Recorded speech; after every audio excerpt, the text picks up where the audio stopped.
ધોરણ 8 સ્વ અધ્યયન પોથી ભાગ 3.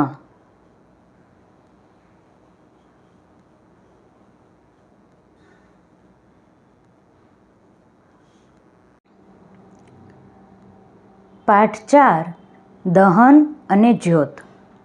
પ્રશ્ન 1. નીચે આપેલા પ્રશ્નો માટે સાચો જવાબ પસંદ કરી તેનો ક્રમ બોક્સમાં લખો. પહેલો પ્રશ્ન, નીચેનામાંથી કયો પદાર્થ દહનશીલ છે? દહનશીલ એટલે સળગે તેવો પદાર્થ. રેતી, કાચ, લાકડું, લોખંડની ખીલી. લાકડું છે તે દહનશીલ પદાર્થ છે, તેથી વિકલ્પ આવશે સી. બીજો પ્રશ્ન, નીચેનામાંથી કયો પદાર્થ અદહનશીલ છે? અદહનશીલ એટલે ન સળગે તેવો પદાર્થ. તો જવાબ આવશે પથ્થર. વિકલ્પ આવશે ડી. ત્રીજો પ્રશ્ન, દહન થવા માટે નીચેનામાંથી કઈ બાબત આવશ્યક છે? હવા, બળતણ, જ્વલનબિંદુ સુધીનું તાપમાન. કોઈ પણ વસ્તુ સળગાવવી હોય તો સળગવા માટેનો પદાર્થ એટલે કે બળતણ જોઈએ, સાથે સાથે ઓક્સિજન પણ જોઈએ અને જ્વલનબિંદુ સુધીની ગરમી પણ તેને જોઈએ, તો જ એ વસ્તુ છે એ સળગી શકે. તેથી 3 વસ્તુ આવશ્યક છે. તેથી જવાબ આવશે આપેલ તમામ, એટલે કે વિકલ્પ ડી. પ્રશ્ન 4. એલપીજી બળતણનું દહન કેવા પ્રકારનું છે? ઝડપી દહન છે, તેથી વિકલ્પ આવશે એ. પાંચમો પ્રશ્ન, ફટાકડાનું દહન કેવા પ્રકારનું છે? ઝડપી, સ્વયંસ્ફુરિત, વિસ્ફોટ. ફટાકડા ક્યારેય પોતાની જાતે સળગતા નથી, તેથી સ્વયંસ્ફુરિત નહીં આવે. પણ ફટાકડા માટે આપણે ઝડપી દહન પણ કહી શકીએ અને વિસ્ફોટ પણ કહી શકીએ. તેથી જવાબ આવશે એ અને સી બંને વિકલ્પ સાચા છે. તેથી એ અને સી બંને એટલે કે વિકલ્પ ડી છે એ સાચો જવાબ છે. છઠ્ઠો પ્રશ્ન, જ્યોતના કયા ભાગનું તાપમાન સૌથી વધુ હોય છે? બહારના ભાગનું. વિકલ્પ આવશે બી. સાતમો પ્રશ્ન, એક બળતણના 2 કિલો જથ્થાનું દહન કરતાં 60,000 કિલો જૂલ ઉષ્મા ઉર્જા ઉત્પન્ન થાય છે, તો તે બળતણનું કેલરી મૂલ્ય કેટલું થાય? 60,000 ભાગ્યા 2 કરીએ, એ એનું કેલરી મૂલ્ય, તો 30,000 જવાબ આવે. તો 30,000 કિલો જૂલ પ્રતિ કિલોગ્રામ આ તેનો જવાબ. તેથી વિકલ્પ આવશે સી. પ્રશ્ન 2, ખાલી જગ્યા પૂરો. જે નીચામાં નીચા તાપમાને પદાર્થ સળગે તેને પદાર્થનું ખાલી જગ્યા કહે છે. જ્વલનબિંદુ. સોની જ્યોતના ખાલી જગ્યા ભાગનો ઉપયોગ ચાંદી પીગાળવા માટે કરે છે. મધ્ય ભાગનો. વિદ્યાર્થી મિત્રો, પાઠ્યપુસ્તકમાં આપણને એવું કહ્યું છે સોની જ્યોતના સૌથી બહારના ભાગનો ઉપયોગ કરે છે. આ માહિતી સાચી નથી, કારણ કે બહારનો ભાગ છે એ અતિ સૂક્ષ્મ છે, જેને ફૂંકણી વડે આપણે બહાર ફેંકી શકીએ નહીં. તેથી આપણે એવું લખશું મધ્ય ભાગનો ઉપયોગ કરે છે. ત્રીજો પ્રશ્ન, દહનને લીધે ઉત્પન્ન થતો ખાલી જગ્યા વાયુ ગ્લોબલ વોર્મિંગ માટે જવાબદાર છે. કાર્બન ડાયોક્સાઇડ વાયુ. સીએનજીનું પૂરું નામ ખાલી જગ્યા છે કમ્પ્રેસ્ડ નેચરલ ગેસ. એલપીજીનું પૂરું નામ ખાલી જગ્યા છે લિક્વિફાઈડ પેટ્રોલિયમ ગેસ. પ્રશ્ન 3, ટૂંકમાં જવાબ આપો. પહેલો પ્રશ્ન, દહન એટલે શું? જે રાસાયણિક પ્રક્રિયા દરમિયાન પદાર્થ ઓક્સિજન સાથે પ્રક્રિયા કરી ઉર્જા ઉત્પન્ન કરે તેને દહન કહે છે. દહનના પ્રકારો જણાવો.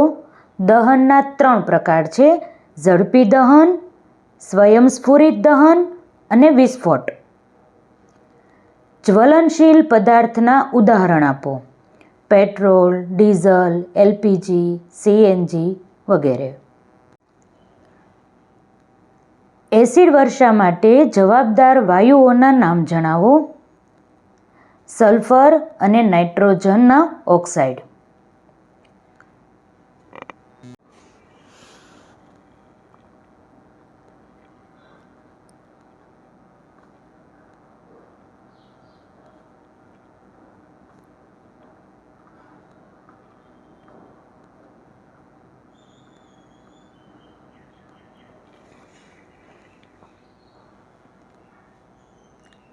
સલ્ફર ડાયોક્સાઇડ અને નાઇટ્રોજનના ઓક્સાઇડ. પાઠ્યપુસ્તકમાં આ બંને નામ આપ્યા છે એટલે તમે આ લખજો. હકીકતમાં સલ્ફરના ઓક્સાઇડ એટલે સલ્ફર ડાયોક્સાઇડ જ તે, પણ આપણને ચોખ્ખો શબ્દ આપ્યો છે એટલે આપણે પાઠ્યપુસ્તક પ્રમાણે લખીએ. સલ્ફર અને નાઇટ્રોજનના ઓક્સાઇડ લખો તો ખોટું ન પડે. પછીનો પ્રશ્ન, ગ્લોબલ વોર્મિંગ એટલે શું? બળતણના દહનથી પૃથ્વીના વાતાવરણમાં થતા તાપમાનના વધારાને ગ્લોબલ વોર્મિંગ કહે છે. છઠ્ઠો પ્રશ્ન, બળતણનું કેલરી મૂલ્ય એટલે શું? 1 કિલોગ્રામ બળતણના સંપૂર્ણ દહનથી ઉત્પન્ન થતા ઉષ્મા ઉર્જાના જથ્થાને તે બળતણનું કેલરી મૂલ્ય કહે છે. પ્રશ્ન 4a, આપેલા બળતણનું વાયુ બળતણ, પ્રવાહી બળતણ અને ઘન બળતણમાં વર્ગીકરણ કરો. 3 વિભાગ છે: વાયુ બળતણ, પ્રવાહી બળતણ, ઘન બળતણ. કોલસો ઘન બળતણ છે. કુદરતી વાયુ, વાયુ બળતણ, કેરોસીન, પ્રવાહી બળતણ, લાકડું, ઘન, સીએનજી, વાયુ, એલપીજી, વાયુ, છાણા, ઘન બળતણ છે અને પેટ્રોલ પ્રવાહી બળતણ છે. પ્રશ્ન 4b, આપેલા પદાર્થોનું દહનશીલ અને અદહનશીલ પદાર્થોમાં વર્ગીકરણ કરો.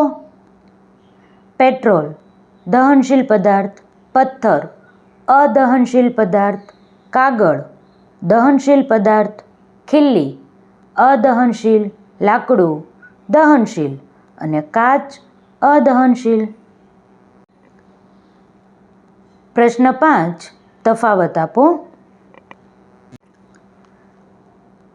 એલપીજી અને કોલસો.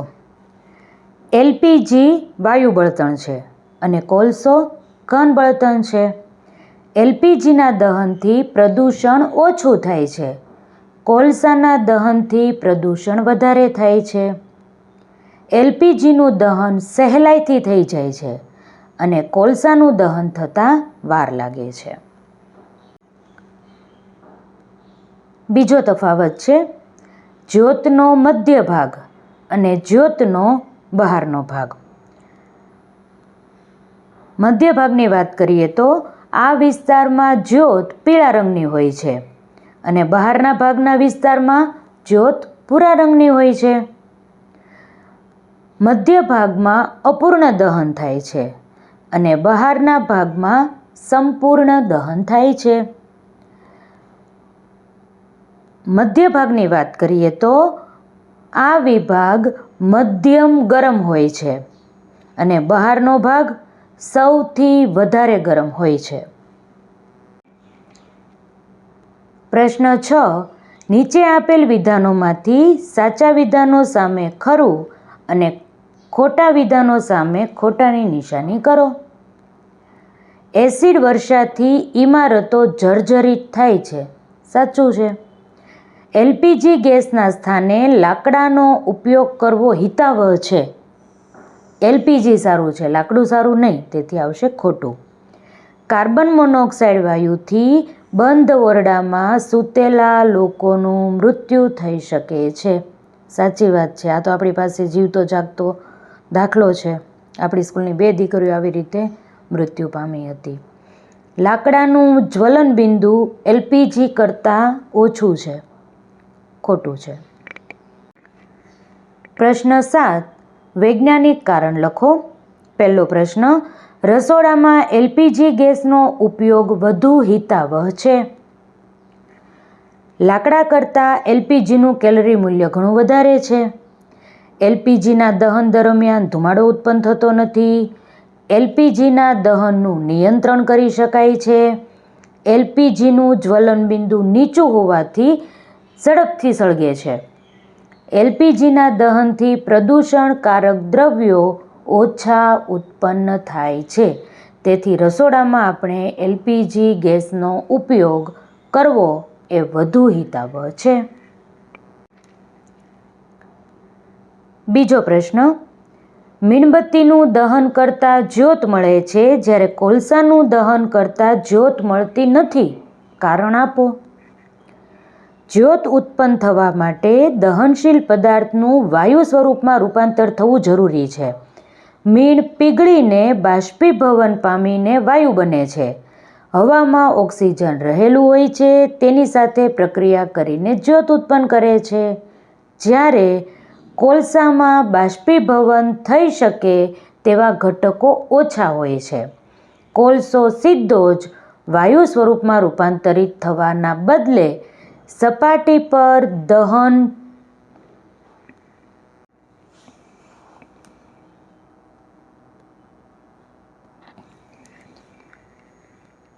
પામી અંગારા સ્વરૂપે બળે છે, જેના કારણે સ્પષ્ટ જ્યોત જોવા મળતી નથી. ત્રીજો પ્રશ્ન, બંધ ઓરડામાં કોલસાનું દહન હાનિકારક છે. બંધ ઓરડામાં કોલસાનું દહન થવાથી કાર્બન મોનોક્સાઇડ નામનો ઝેરી વાયુ ઉત્પન્ન થાય છે. માણસ તેને શ્વાસ દ્વારા અંદર લે છે. તે હિમોગ્લોબિન સાથે જોડાઈને ઓક્સિજનની અવરજવર રોકે છે. પરિણામે વ્યક્તિમાં ઓક્સિજનની અછત ઉત્પન્ન થાય છે. વ્યક્તિ બેભાન થઈ જાય છે. વ્યક્તિનું મૃત્યુ પણ થઈ શકે છે. હું જ્યારે આ કારણ વાંચું ને ત્યારે મને આમ આપણો જે બનાવ છે એ સામો આવી જાય છે. આ ખાસ આપણે ધ્યાન રાખવા જેવું છે. ખાસ કરીને ચોમાસાની સિઝનમાં સગડી સળગાવી અને પછી કાર્બન મોનોક્સાઇડ ઉત્પન્ન થાય અને માણસોનું મૃત્યુ થાય, એના કરતાં તમારા ઘરે તમારે સજાગ કરી દેવા કે જ્યારે સગડી સળગાવે ત્યારે બારી બારણાં ખુલ્લા રાખવા જોઈએ એમ. ચોથો પ્રશ્ન, પેટ્રોલથી લાગેલી આગ ઓલવવા પાણીનો ઉપયોગ હિતાવહ નથી. પેટ્રોલ પાણી કરતાં હલકું હોવાથી પાણી ઉપર તરે છે. પેટ્રોલથી આગ લાગી હોય ત્યારે પાણીનો ઉપયોગ કરવાથી પેટ્રોલ સળગતું જ રહે છે. આથી જ્યાં પાણી ફેલાય ત્યાં સળગતું પેટ્રોલ પણ ફેલાતું જાય છે, જેથી આગ વધુને વધુ આગળ વધતી જાય છે. આથી પેટ્રોલથી લાગેલી આગ ઓલવવા પાણીનો ઉપયોગ કરી શકાય નહીં. પ્રશ્ન 8, મીણબત્તીની જ્યોતની આકૃતિ દોરી જ્યોતના વિવિધ ભાગનું નામ નિર્દેશન કરો. મીણબત્તીની ત્રણેય જ્યોત આપણે બતાવવાની છે. બહારની જે જ્યોત છે એ ભૂરી જ્યોત છે, જે સંપૂર્ણ દહનથી ફેલાયેલી જ્યોત છે અને આ ભાગ સૌથી ગરમ હોય. મધ્યમ જ્યોત એટલે કે અપૂર્ણ દહન પામતી હોય છે તેવો ભાગ છે. પીળી જ્યોતવાળો ભાગ છે અને તેમાં ગરમી પણ મધ્યમ હોય છે. અને ત્રીજો વિભાગ છે કાળો ભાગ, સૌથી ઓછો ગરમ છે. દહન ન થયેલો મીણની વરાળવાળો ભાગ છે, તેથી તે કાળા કલરનો ભાગ છે.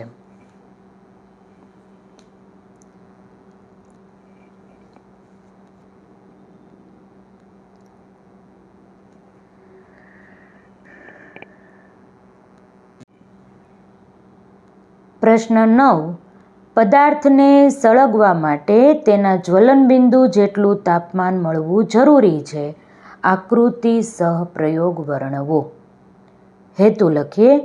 પદાર્થને સળગવા માટે તેના જ્વલનબિંદુ જેટલું તાપમાન મળવું જરૂરી છે. સાધન સામગ્રીમાં આવશે કાગળના 2 કપ, પાણી, મીણબત્તી વગેરે. આકૃતિમાં તમે જોઈ શકો છો 2 મીણબત્તી લેવાની છે. એક મીણબત્તી પર પાણી ભરેલો કાગળનો કપ મૂકવાનો છે. મારે થોડોક ત્રાંસો થઈ ગયો છે, તમારે વ્યવસ્થિત કરવાનો છે. બીજી મીણબત્તી ઉપર ખાલી કાગળનો કપ મૂકવાનો છે. થોડો સમય અવલોકન કરવાનું છે, શું થાય છે તે જોવાનું છે.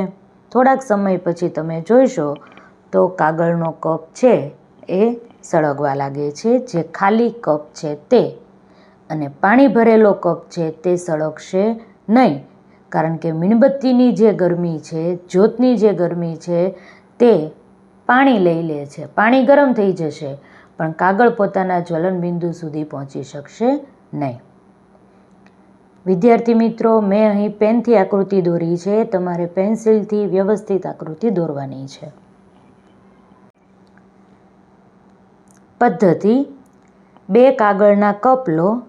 1 કપમાં 50 ml પાણી ભરો.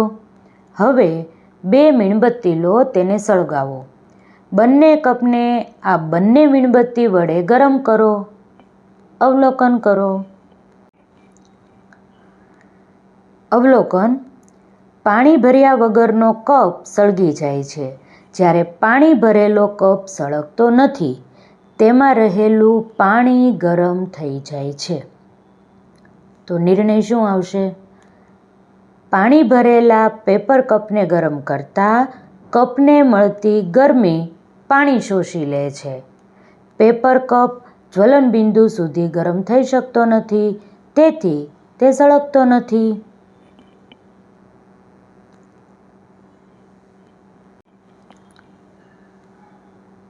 પ્રશ્ન 10. તમે મિત્રો સાથે એલપીજીથી ચાલતા સ્ટવની જ્યોત અને મીણબત્તીની જ્યોતનું અવલોકન કરો. જ્યોતનો રંગ કેવો છે? મિત્રો સાથે ચર્ચા કરો કે શા માટે એલપીજી સ્ટવની જ્યોતનો ઉપયોગ રસોઈ માટે અને મીણબત્તીની જ્યોતનો ઉપયોગ પ્રકાશ મેળવવા માટે થાય છે. એલપીજીથી ચાલતા સ્ટવની જ્યોત સામાન્ય રીતે ભૂરી હોય છે, કારણ કે એલપીજીનું સંપૂર્ણ દહન થાય છે. આ દહન ઊંચી ગરમી ઉત્પન્ન કરે છે અને ધુમાડો કે કાર્બનના કણો ઉત્પન્ન થતા નથી, જેથી તે રસોઈ માટે અત્યંત કાર્યક્ષમ છે. હવે મીણબત્તીની વાત કરીએ. મીણબત્તીની જ્યોત મુખ્યત્વે પીળી હોય છે, કારણ કે મીણનું અપૂર્ણ દહન થાય છે. મીણબત્તીની જ્યોત ઓછી ગરમ હોય છે. તે ધુમાડો અને કાર્બનના કણો ઉત્પન્ન કરે છે, તેથી તેનો ઉપયોગ પ્રકાશ મેળવવા માટે થાય છે.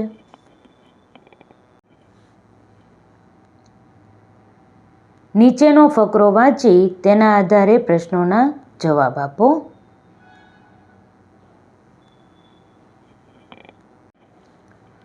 પહેલો પ્રશ્ન: તાજમહેલની સુંદરતા કેમ ઘટી રહી છે? તાજમહેલની સુંદરતા એસિડ વર્ષાના કારણે ઘટી રહી છે.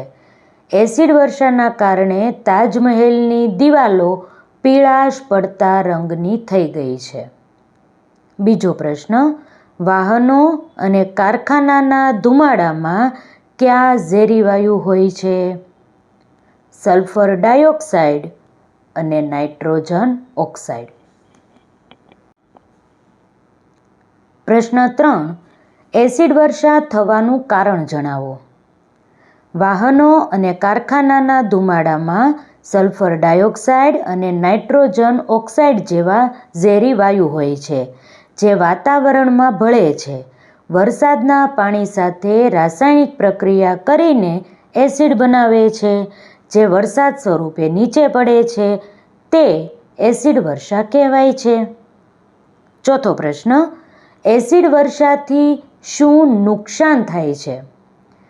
ઇમારતોના રંગ બદલી નાખે છે, જમીનની ગુણવત્તાને નુકસાન પહોંચાડે છે, પર્યાવરણને પણ નુકસાન પહોંચાડે છે. 5મો પ્રશ્ન, એસિડ વર્ષા અટકાવવાના ઉપાયો જણાવો.